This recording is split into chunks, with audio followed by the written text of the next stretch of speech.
La mafia de New York, une organisation de gangs brutaux. Pour gagner en richesse et en pouvoir, les membres renforcent les entreprises armées et tuent quiconque se trouve sur leur chemin. John Gotti était l'un des membres les plus féroces du crime organisé. Il voulait gouverner New York. Le FBI a dû l'arrêter. John Gotti était ambitieux, puissant et impitoyable. Il a régné avec un style éclair et visible, jouer à la célébrité avec les médias et au chat et à la souris avec le FBI. Ils ont appelé John Gotti le Don Teflon. Des accusations sérieuses ne colleraient tout simplement pas. Je suis Jim Kallstrom, ancien directeur du bureau du FBI à New York. Quand John Gotti est arrivé au pouvoir en 1995, le crime organisé avait toujours ses tentacules, répartis dans de nombreuses entreprises légitimes, comme une partie d'échecs. Les chefs du crime étaient bien isolés par des couches de pions. Le travail du FBI était de pénétrer leur défense et de capturer le roi. New York est le berceau du crime organisé en Amérique, par l'intimidation, la terreur et le meurtre. Les 5 familles qui composent la mafia de New York ont corrompu les syndicats, exécuté des rackets d'extorsion et infiltré presque toutes les grandes industries de la ville. Différents parmi les familles criminelles éclatent souvent pour savoir qui contrôle quel syndicat ou quelle industrie. Ces différends sont inévitablement et violemment résolus. Dans les années 1970, la famille Gambino était devenue la plus violente et la famille criminelle la plus puissante du pays.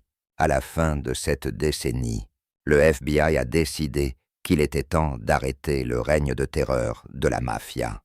Le bureau de New York du bureau a mis en place 5 escouades chargées d'enquêter et de faire tomber chaque famille criminelle. Agent Special Bruce Mao a été chargé de superviser l'équipe, responsable de faire tomber la famille Gambino. Le bureau s'est rendu compte que nous ne nous attaquions vraiment pas au crime organisé. Ici à New York, ils ont donc formé les escouades ciblent chaque famille de criminels en particulier et essayer de résoudre le problème du crime organisé ici à New York. Donc en 1980, nous avons formé l'équipe et notre objectif était de mettre la famille Gambino en prison. Les principales cibles de l'enquête de Mao étaient les chefs de la famille Gambino, le patron Paul Castellano et son sous-patron Niel Dell'Approccio.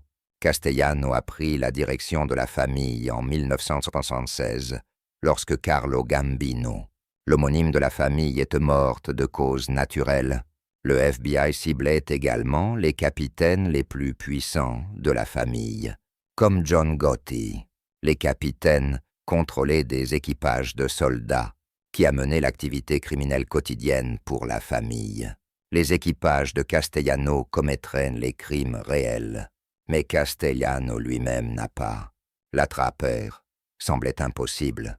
Comme le FBI l'a vite appris, toute la hiérarchie de la famille Gambino était bien isolée. L'armée familiale était composée de plus de 50 capitaines, qui contrôlaient plus de 300 soldats. C'était une grande et impénétrable société secrète, accessible aux étrangers, seulement à travers les lentilles des caméras de surveillance.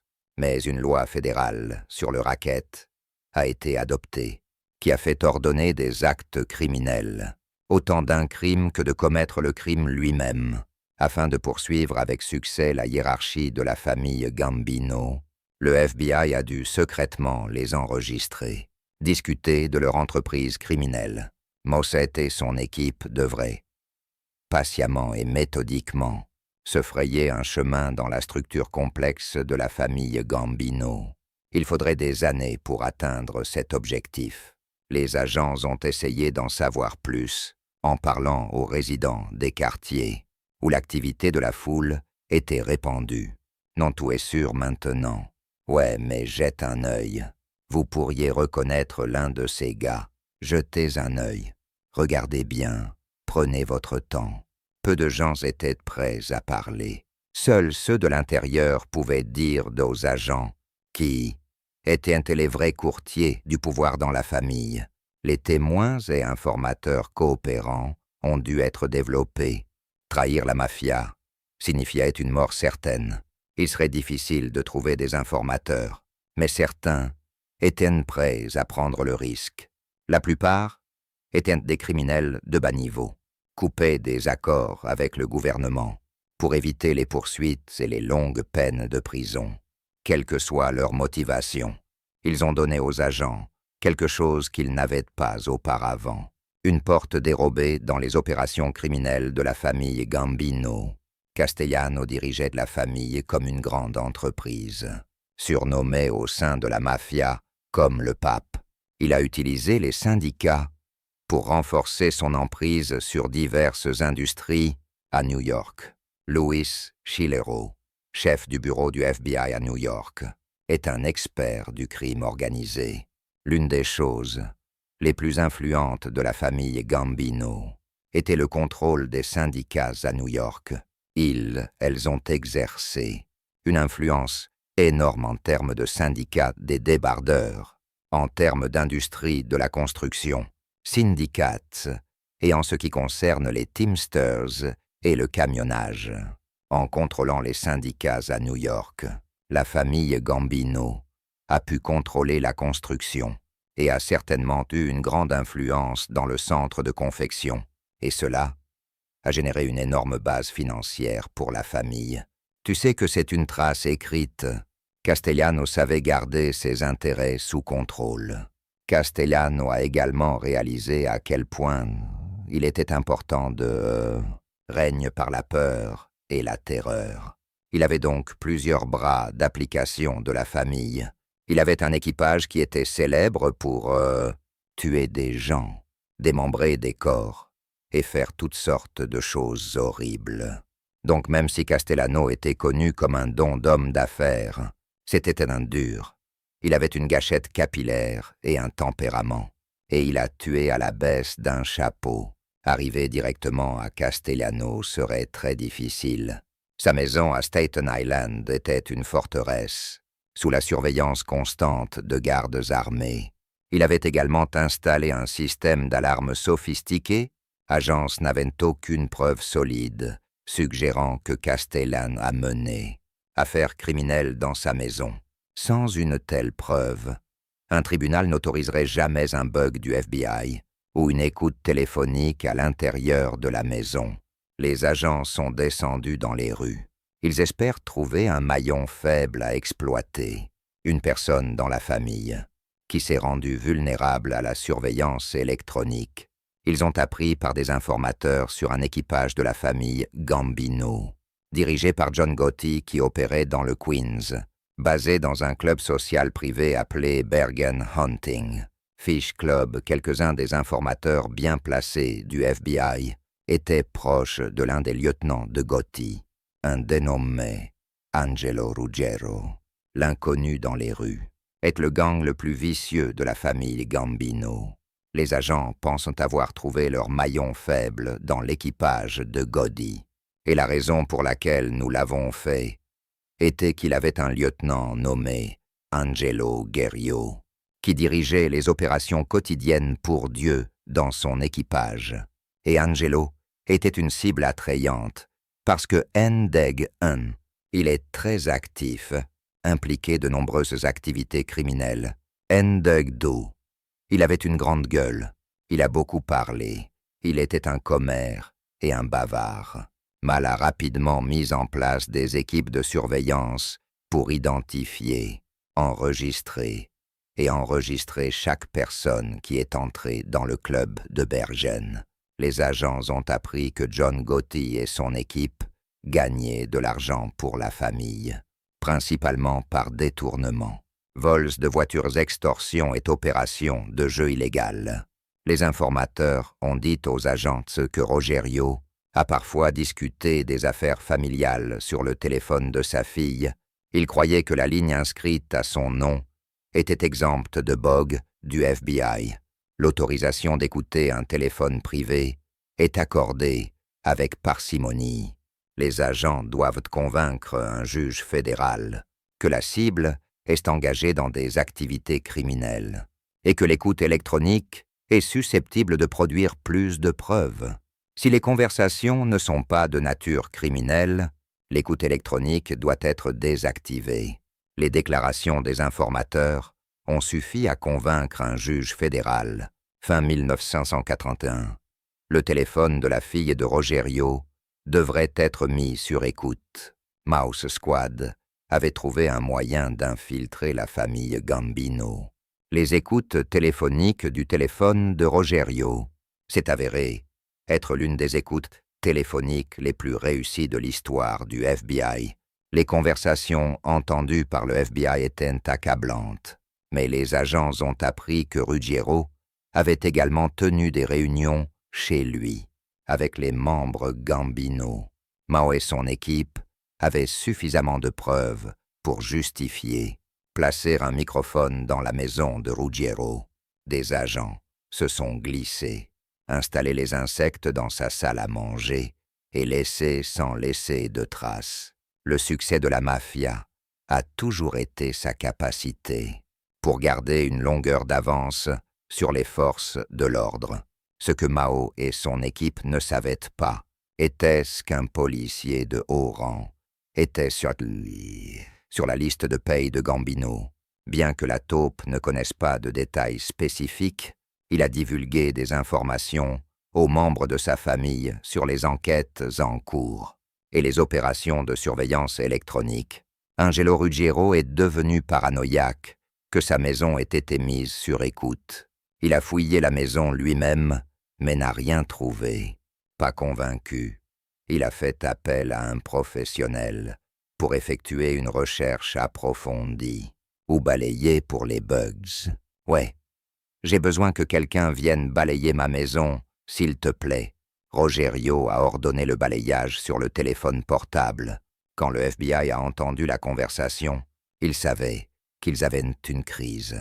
28 rue Carson Rue, Richmond. J'ai un problème. Le robinet du téléphone à l'intérieur de la maison a été immédiatement éteint pour éviter la détection. S'il était découvert, cela détruirait des semaines de travail assidu et renvoyait l'équipe à la case départ. Et il n'y avait pas de cible aussi bavarde que Rogerio. Eh ouais, viens juste ici, ok. La balayeuse est arrivée avec le plus sophistiqué équipement de détection électronique disponible. Ouais, ça sonne bien. Après 2 jours de recherche dans la maison de fond en comble, il était prêt à rapporter ses découvertes à Rogerio. 2 jours après que la maison de Rogerio a été fouillée à la recherche d'insectes, les agents ont arrêté l'homme qui a effectué le balayage de sa maison. Ce qu'ils ont appris était vraiment choquant. Il a facturé des milliers de dollars à Ruggiero pour ses services, mais aucun de ses équipements de détection n'a fonctionné. Il avait escroqué la foule. Heureusement, il avait dit à Rogerio que sa maison était propre. C'était une chance pour le FBI. Non seulement leur bug n'avait pas été découvert, mais maintenant, Ruggiero se sentait en confiance pour parler librement dans sa maison, et il l'a fait avec abandon, directement dans les microphones du FBI. Lentement, le FBI se rapprochait de la hiérarchie de la famille Gambino.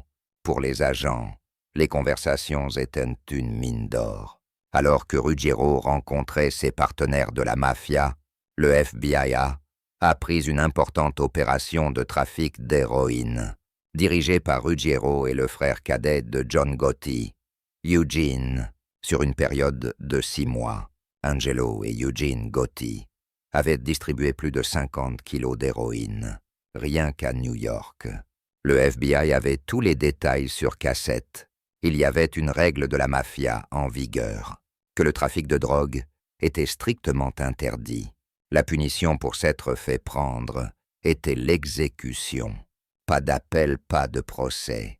Rogerio n'avait pas la permission du patron pour vendre de la drogue, et il connaissait les conséquences. Cela montre qu'il n'y a plus de destruction sur le Le gouvernement a estimé qu'il avait de solides arguments contre Ruggiero et Eugene Gotti. En septembre, Kendall, ils ont été accusés de diriger un important réseau de distribution d'héroïne et entrave à la justice. Bien que tous les inculpés faisaient partie de l'équipage de John Gotti, son nom n'a pas été mentionné dans les conversations sur bande. Mais avec l'acte d'accusation, Castellano allait bientôt découvrir que les hommes de Gotti vendaient de la drogue.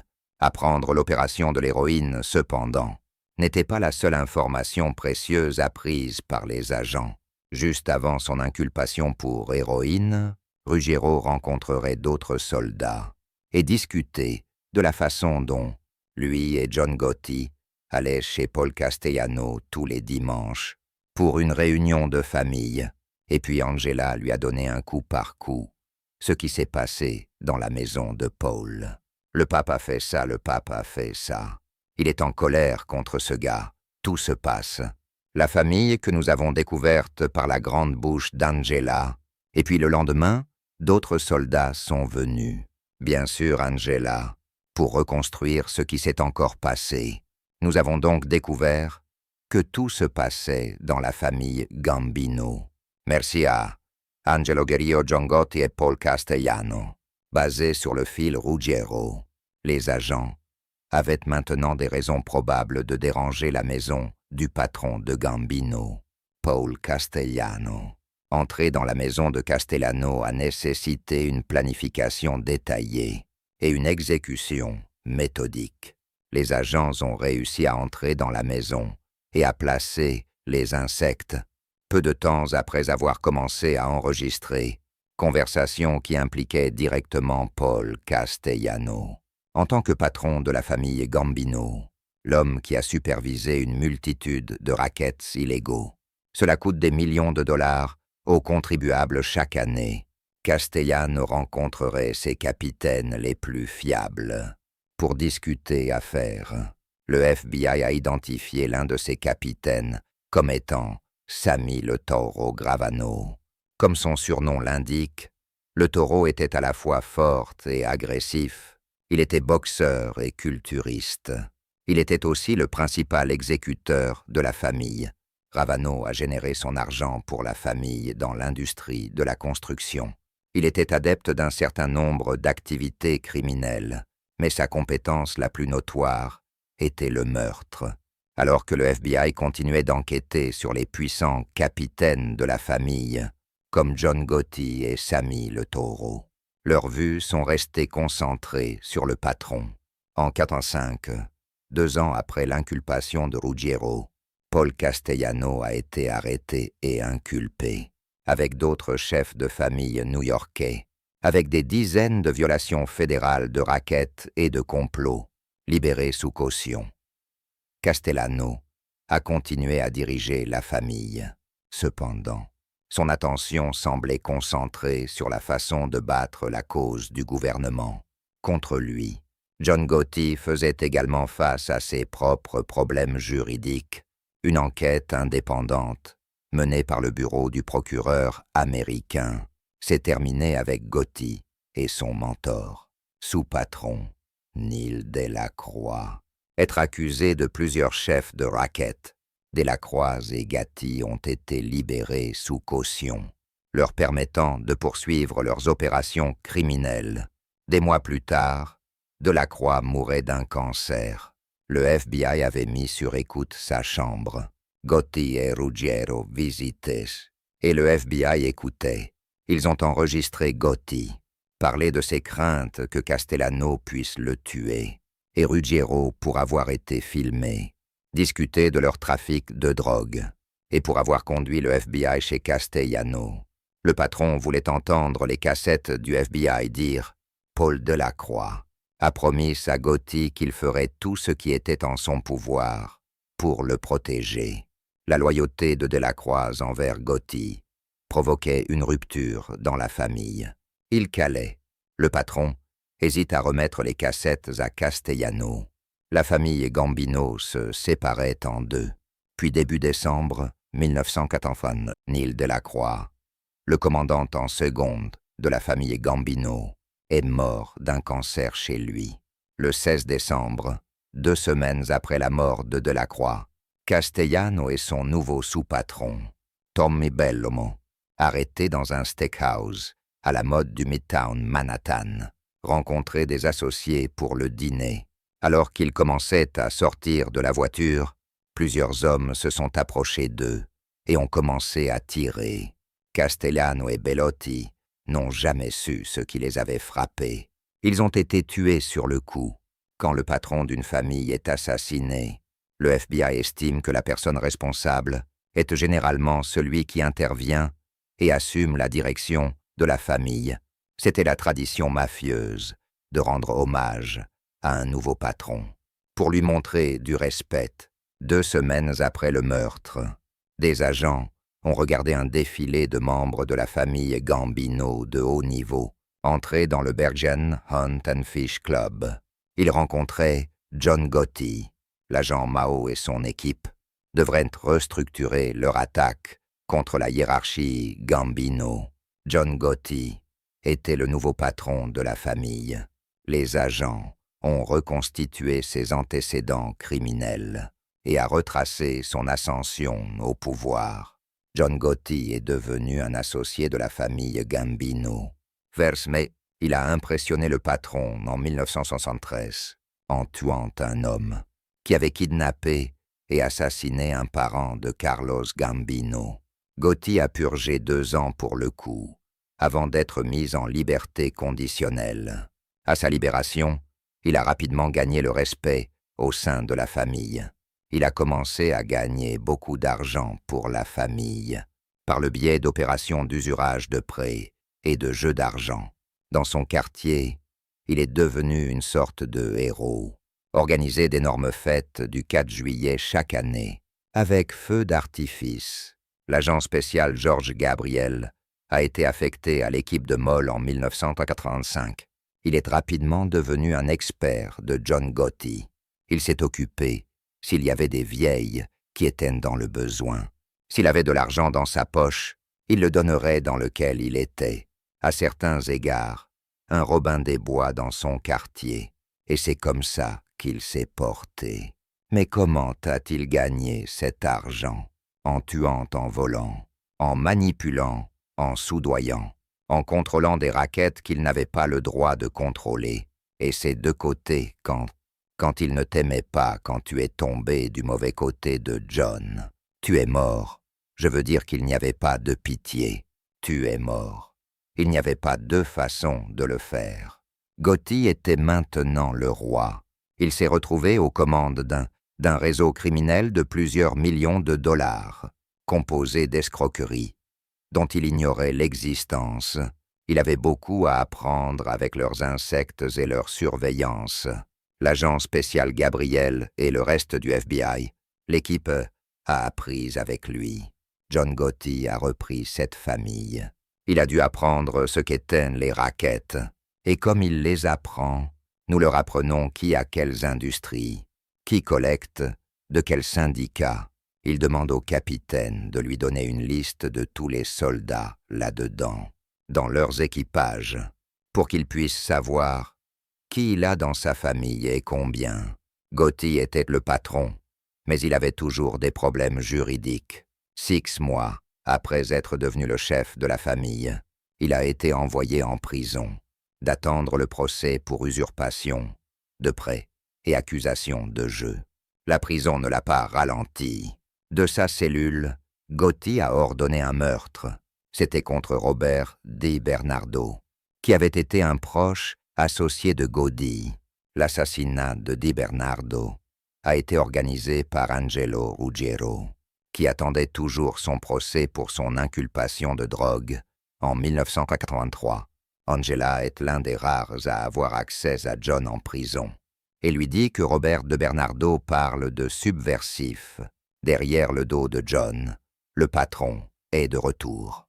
Il dit que John n'est pas en forme en tant que patron et nous devrions nommer quelqu'un d'autre comme patron.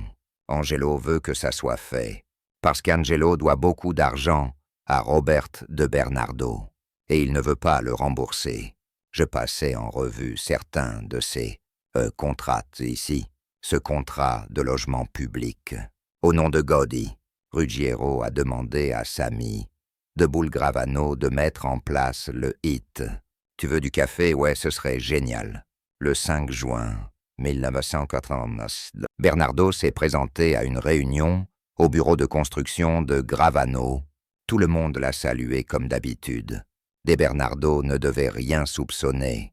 Tu sais que nous avons tous ces contrats. Il a reçu une balle dans la tête par derrière. Son corps n'a jamais été retrouvé. Le FBI a appris sa mort par des informateurs. Les agents pensaient que l'équipage de Gotti était responsable du meurtre, mais ils avaient besoin de preuves. En août 96, 2 mois après le coup de Bernardo, Gotti est allé au procès pour les accusations de jeu et d'usurpation de prêt déposées 2 ans auparavant. Mais Gotti n'avait pas été la cible principale de cet acte d'accusation. Le boîtier a été conçu à l'origine pour faire tomber Underboss, Néal Delacroix. L'affaire contre Gotti n'a jamais été aussi solide, mais un avocat américain, ambitieux, a vu une opportunité d'avoir un chef de la mafia. Bien que l'affaire n'implique pas l'équipe de Mao, il a envoyé Georges Gabriel pour observer le procès.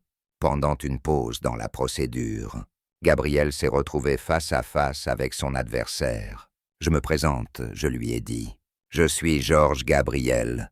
Je suis avec le FBI. Je travaillais sur Bruce Mouse Squad. Il dit que tu lui dis que je serai à la maison dans 6 semaines. Je vais battre celui que j'ai bien dit. Je vais livrer votre message. J'ai dit, et si tu le fais, je serai là pour te féliciter. Parce que ce sera un bon travail de ta part. » Il dit bien, « J'espère te voir le 13 mars 1987. » Gotti a été acquitté de tous les chefs d'accusation. Georges Gabriel a tenu sa promesse. Après le verdict, Gabriel est allé au Bergen Hunting Fish Club dans le Queens, où Gotti organisait une fête d'acquittement. Il a félicité John Gotti, à la presse, au public et au procureur. John Gotti semblait intouchable. Sorti de prison, John Gotti a repris son statut de célébrité. En ville, il a été vu dans de bons restaurants et des discothèques fastueuses, toujours impeccablement habillé. Il était déjà connu sous le nom de Dapper Dan. Maintenant, avec son acquittement, il a gagné le titre du Teflon Dan. Les accusations ont glissé sur lui, aux médias. Il a été glorifié comme l'opprimé qui a affronté et battu le gouvernement. Mais maintenant, c'était au tour de Mao de plaider contre Gotti. Je m'énerve quand il glorifie un gars comme ça. Pour moi, il est juste un voyou ordinaire, un criminel. C'est un terroriste. Il ne croit pas en notre gouvernement. Il ne croit pas au vote, ne croit pas à l'Église, ne croit pas en la famille. C'est un meurtrier de masse. Comment pouvez-vous glorifier ce gars ou en faire un modèle pour vos enfants? C'est très bouleversant pour moi. Afin de plaider contre Gotti, Mo devait découvrir où il menait ses affaires. Les insectes du FBI plantés au Bergen Hunt and Fish Club s'étaient taris depuis qu'il est devenu patron. Gotti n'y passait pas autant de temps. L'escouade s'est fortement appuyée sur les informateurs pour savoir où Gotti a tenu ses réunions de haut niveau. Cela a pris 8 mois, mais au début de ils ont finalement trouvé le nouveau quartier général de Gotti. Gotti a transformé le Ravnight Social Club dans la petite Italie, dans son quartier général. C'était un geste symbolique de la part de Gotti. Le Ravnight était son mentor, l'ancien club de Neal Delacroix. Si Gotti rencontrait ses capitaines pour mener une entreprise familiale, les agents ont loué un appartement en bas de la rue du Ravnight. Une caméra haute puissance a été installée pour enregistrer tous ceux qui allaient et venaient du club. En février 40, le FBI a obtenu l'approbation du tribunal pour déranger le rendez-vous, avec 30 ou 40 personnes. Dans la salle, déchiffrer les conversations était difficile. Des enregistrements sur cassette de bruit blanc étaient toujours lus. Dans le club, entendre des conversations était impossible, mais le FBI a dû enregistrer les ordres de John Gotti afin de l'accuser de diriger la famille Gambino. Jusqu'à présent, les insectes dans le Ravenite n'avaient pas produit beaucoup de preuves. Gotti a toujours soupçonné qu'il était écouté par le FBI et il a trouvé des moyens intelligents pour éviter d'être entendu. John Gotti était connu pour avoir fait ce que nous décrivons comme une conversation à pied, où lui et la personne qu'il devait discuter de quelque chose de secret. Toutes les affaires de la mafia ne sont pas ouvertes à tout le monde dans la mafia. Il y avait des moments où le capitaine devait parler avec son patron. John Gotti prendrait cette personne et il sortirait. Sortant, ils éludent la possibilité d'un bug, peu importe ce que les agents ont fait. Il semblait que la foule anticipait chacun de ses mouvements, parfois même les narguait, quand je m'asseyais dans la camionnette, à l'extérieur du Ravenite. Il frappait sur toutes les camionnettes de la rue et chuchotait « Nous savons que tu es là-dedans. Tu te fais tout le temps et tu fais de ton mieux pour ne pas. Mais ça arrive et tu dois juste rester avec. » John Gotti a ordonné un autre coup, hors de portée des bugs du FBI. Cette fois, c'était Luis Milito, un soldat de Gambino, dont la loyauté envers Gotti était suspecte. Gotti a estimé que Milito était une menace pour l'administration familiale, depuis que Milito était un proche associé de Paul Castellano. Et Tommy Bilotti, Sammy le Taureau, a accepté de superviser ça. Lui aussi avait peu d'utilité pour Malito. Sammy a senti qu'il essayait de se lancer dans l'industrie de la construction. Melito a été abattu sous la supervision de Gravano. Son corps a été enlevé et n'a jamais été retrouvé. Le FBI a appris le coup grâce à des rumeurs d'informateurs. Mais encore une fois, il n'y avait pas assez de preuves tangibles sur Gotti pour l'arrêter. Gotti ordonnait de tuer des gens juste sous le nez du FBI. Le jeu du chat et de la souris s'est intensifié, tout comme la pression sur le FBI. Pour l'empêcher d'ordonner plus de meurtres, Moe savait qu'il oubliait quelque chose. Gotti doit parler, mais le FBI ne savait pas où. En décembre, quand Bruce Moe a décidé qu'il était temps de couper le fil et de se regrouper. C'est une période très frustrante, parce que nous savions que nous étions si proches. Donc nous avons eu ces gars sur bande vidéo. On pouvait le voir aller et venir. Nous avons vu les discussions dans la rue. Nous étions si proches, mais pourtant si loin d'atteindre nos objectifs. Les insectes ont été arrêtés, mais l'équipe Gambino du FBI n'a pas abandonné. Ils ont développé un nouvel informateur qui leur a dit que Gotti le ferait. Être parfois en conversation profonde avec l'un de ces hommes dans le Ravenite. Puis brusquement, il quittait la table et entrait dans un couloir derrière le club. Habituellement, ils étaient partis pendant 10 ou 15 minutes. Les réunions dans la salle étaient sans aucun doute incriminantes. Et dans un couloir calme, les bugs du FBI pourraient capter plus de conversations. L'équipe a rapidement profité de l'occasion. En octobre 1989, des agents ont mis sur écoute le hall. Ils ont enregistré la réunion de Gotti avec plusieurs membres de la famille Gambino là-bas. Le bug a produit des preuves contre Gotti, mais pas les preuves dont ils avaient besoin pour le mettre à l'écart à vie. Gotti devait rencontrer ces hommes dans un autre endroit, dans le bâtiment, quelque part où il se sentait à l'aise et en sécurité. Ok, bonne journée. À l'automne, quand un agence a pris des informateurs sur un autre emplacement, dans le bâtiment que Gotti fréquentait. Nettie Sorelli était veuve. Son mari Michael avait été gardien du Ravenite Club. Quand il est mort, elle est restée dans l'appartement qu'il partageait, juste 2 étages au-dessus du club. On croyait que Gotti utilisait Madame l'appartement de Sorelli pour parler d'affaires familiales sensibles. Entrer dans madame. L'appartement de Sorelli non détecté allait être un problème. Elle est rarement partie, alors que les squads des opérations spéciales du FBI essayaient de trouver un moyen. Les agents ont appris que madame Sorelli quitterait la ville pour les vacances de Thanksgiving. C'était l'opportunité qu'ils attendaient. Les agents sont allés travailler. Ils se sont faufilés dans l'appartement au milieu de la nuit et placé les insectes.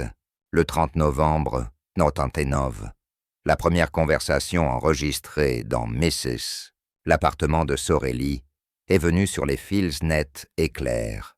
Tous les participants ont parlé librement. Ils ont parlé directement sans mots codés ni langage des signes, comme ils le faisaient souvent quand un insecte était présent. Pendant des semaines, les agents ont écouté les conversations de l'appartement. Le 12 décembre, 1939, ils ont eu la plus grande pause qu'ils auraient pu espérer.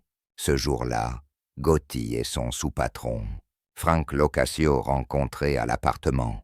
Dans une conversation décousue, Gotti a laissé une trace de preuve qui le hanterait plus tard. Il a expliqué les rackets syndicaux et autres crimes, et il a parlé d'ordonner le meurtre de plusieurs personnes. Les agents surveillant Gotti cette nuit-là pouvaient à peine en croire leurs oreilles. Plus choquant pour les agents, c'est ce qu'ils ont entendu Gotti dire à propos de Sammy Gravano. Pendant plus d'1 heure, Gotti s'est déchaîné verbalement à propos de Sammy.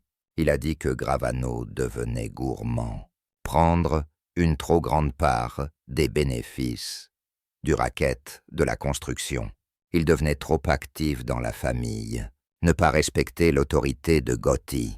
Gotti a suggéré que 2 meurtres qu'il a lui-même avait ordonnés étaient parce que Sammy essayait de protéger ses propres intérêts. Selon Gotti, Sammy l'avait poussé à assassiner De Bernardo et Milito. C'est une conversation très importante, parce que pendant cette longue diatribe, John a avoué 2 meurtres. Il a avoué avoir ordonné le coup sur Robert De Bernardo. Il a avoué avoir ordonné le coup sur Louis Malito. Tous deux, il a affirmé que Gravano insistait pour avoir assassiné. Il a aussi parlé d'un 3e gars nommé Louis de Bono, qui allait assassiner un autre partenaire de Sammy. John a aussi détaillé son contrôle des différents syndicats. Il a également détaillé combien d'argent gagnent les différentes activités illégales et de notre arme fumante est la meilleure cassette de toute la surveillance électronique. Après avoir enregistré quelques conversations supplémentaires, le câble de l'appartement a été éteint en mai matin pour l'équipe de Maos Gambino. Toutes les années de patience avaient finalement porté leurs fruits. Ils avaient les meilleures preuves qu'ils pouvaient imaginer. Et c'était John Gotti lui-même. Au cours des prochains mois, les agents ont rassemblé leurs dossiers contre Gotti. L'affaire contre la hiérarchie de la famille Gambino, qui a commencé une décennie plus tôt, était prête à se terminer. Le 12 décembre, exactement 1 an après la conversation fatidique de Gotti, agent spécial George Gabriel et 2 autres sont allés au Rave Night Social Club. Leur but était d'arrêter John Gotti, Sammy Gravano et Frank Lucascia. Les agents suppléants étaient proches derrière. Ou alors Gabriel pensait, quand je suis entré dans le club pour les arrêter, ils venaient de commander du café, et moi mon partenaire, et l'un des policiers, est entré accidentellement dans le club, avant le reste de l'équipe d'arrestation. Nous avions environ 1 minute d'avance sur tout le monde. Alors, là nous étions dans le classique. Tu sais que nous t'avons encerclé et que nous regardons derrière nous. Et il n'y avait personne là-bas. Il n'y a pas eu de problème. Tout le monde s'est conformé à ce que nous avons demandé. Et soit John, soit Sammy ont demandé s'ils pouvaient prendre leur tasse de café. Et j'ai dit ouais, allez-y. Nous avons amplement de temps avant de partir, en route pour être réservés. Gotti a demandé à l'agent Gabriel de quoi il était accusé. Gabriel a parcouru la liste et a parlé à Gotti des conversations enregistrées, surtout dans le couloir et l'appartement, à ce que Gotti se taise. Lors d'une audience sur le cautionnement quelques jours plus tard, les 3 accusés ont entendu des extraits des cassettes du FBI. Ils ont joué un segment de la conversation du 12 décembre. Sammy Gravano a entendu Gotti dénigrer son personnage. Pour la première fois dans la vie, John Gotti était embarrassé. Il devenait des nuances de bleu et de rose, et essayant de se cacher sous la table, Sammy devenait rouge. Tu pouvais dire qu'il était plus chaud qu'un pétard. Et ils ont continué à se regarder comme « Qu'est-ce qui se passe ici, mais cette bande a planté les graines ?» Pour la première fois dans l'esprit de Gravano, que lui et John Gotti ne pourraient jamais coexister. Et l'un devait tuer l'autre s'ils sortaient de prison. Après avoir entendu la cassette, Gravano a réalisé. La stratégie de défense de Gotti serait de le blâmer pour les meurtres. Gravano était mis en place comme le gars de la chute. Le 8 novembre 1991, Gravano a décidé de coopérer avec le FBI et leur dire tout ce qu'il savait sur la famille Gambino. Il a rempli tous les détails qui manquaient dans les enregistrements, sur la façon dont lui et Gotti ont commis des crimes au nom de la famille Gambino, et a réussi à garder une longueur d'avance sur les forces de l'ordre. Gravano a organisé des récompenses pour les jurés et un policier de haut niveau, qui avait fourni à Gotti des informations classifiées. Les jurés et l'officier corrompu ont été inculpés et condamnés à des peines de prison. Gabriel a finalement appris pourquoi Gotti avait pu éviter. Poursuite réussie. Il est là-bas dans le visage de tout le monde. J'ai battu le gouvernement. Ils n'ont rien contre moi. La réalité était qu'il avait acheté le jury. Sammy Gravano a payé 60 000 $ à un juré pour de jeter cette affaire et s'éteint. C'est comme ça qu'il obtient gain de cause. La question qui a le plus besoin d'une réponse concernait l'assassinat de Castellano. Grâce à Gravano, le FBI a finalement appris la vérité. Plus de 2 millions de $, les graines de l'assassinat de Castellano ont été plantées. Quand Angelo Ruggiero et Eugene Gotti ont été inculpés dans le réseau de distribution d'héroïne, l'opération interdite ne pouvait plus être tenue secrète du patron. Castellano a appris que le cas du gouvernement était basé sur le FBI, Enregistrement de Ruggiero. Castellano était furieux de vouloir entendre les cassettes pour lui-même. Les événements ont commencé à faire boule de neige. En 1984, les bandes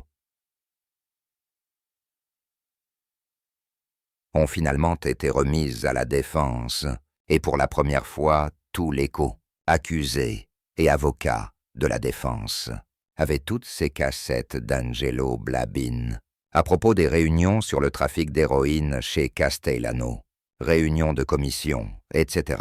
Donc vers 1984, Castellano, être le patron de la famille. Demandez à Rogerio une copie des bandes. La tension entre Gotti et Castellano a été tenue en échec par Della Croce. Mais quand Delacroix est mort, les barrières étaient tombées.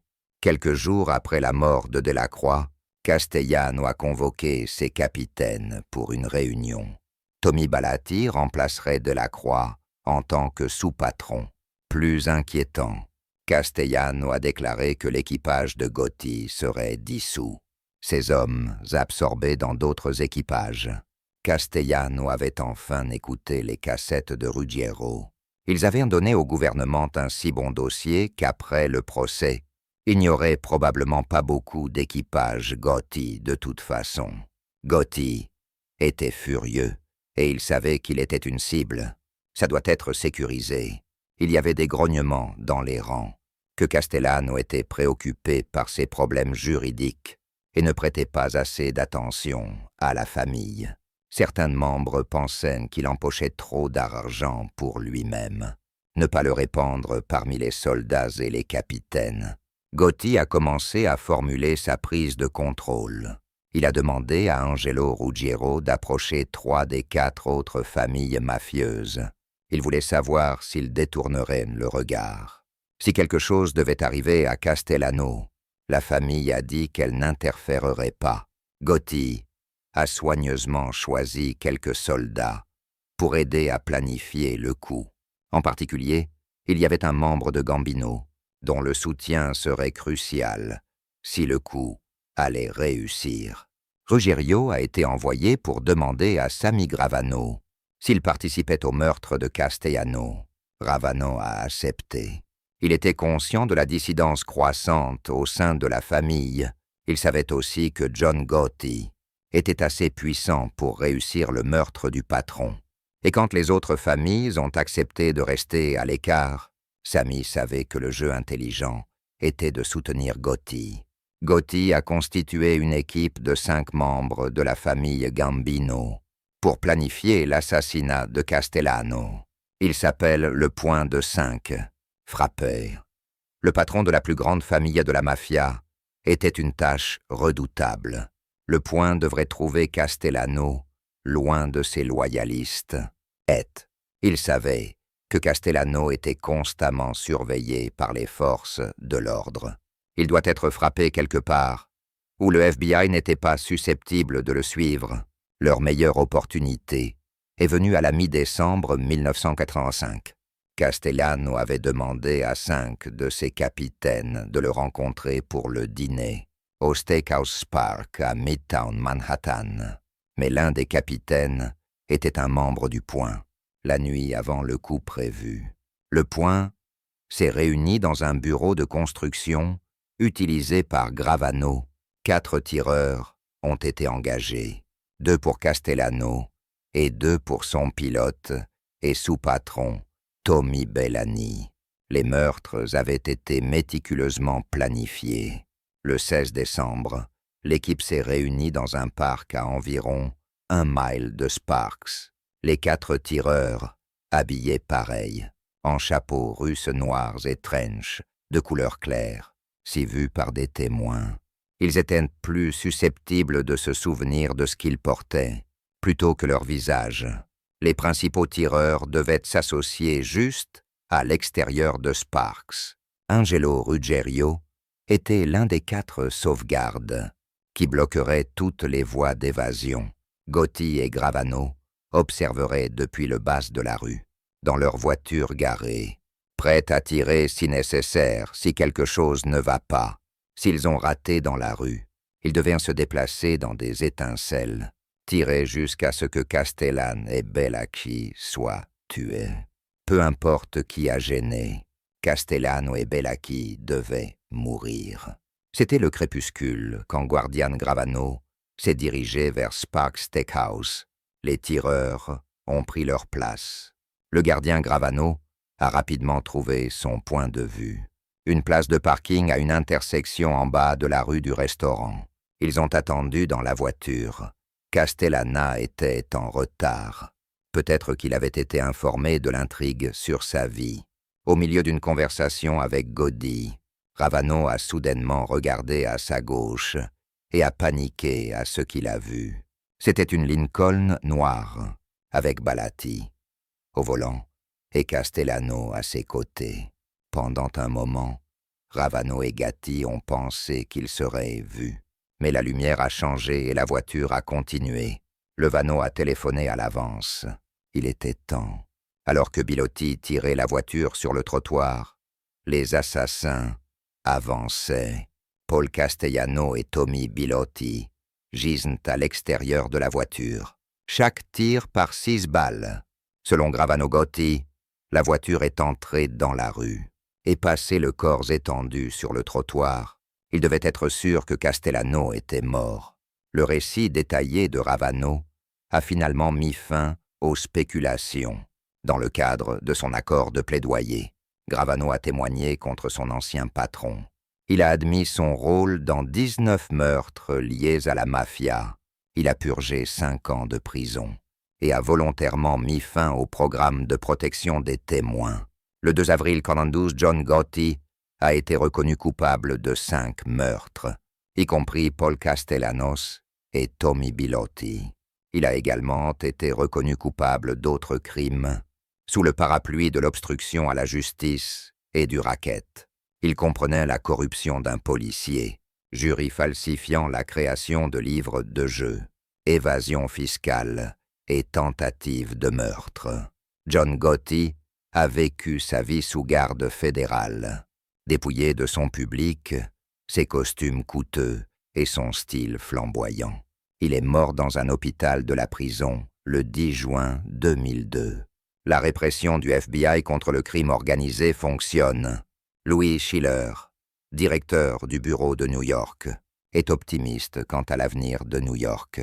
Les gens aujourd'hui, je pense, peuvent construire un immeuble à New York sans être secoués par une famille Cosa Nostra. Je pense qu'un restaurant de New York pourrait faire ramasser ses ordures sans craindre qu'il soit secoué. S'ils ne choisissent pas un Carter en particulier, les gens d'aujourd'hui peuvent rivaliser sur le marché aux poissons de Fulton, sans la nécessité de payer l'un des. Les familles criminelles de New York, donc nous avons parcouru un long chemin. Il y a certainement beaucoup de choses à faire, mais je pense que les gens, en général à New York, commençaient certainement à ressentir les effets de cet effort. La bataille fait rage à New York. Les familles mafieuses continuent de piller, continuer à tuer, mais à cause des efforts incessants du FBI, les habitants de New York commencent à ressentir un soulagement, alors que de plus en plus de gangsters comme John Gotti sont retirés de la rue.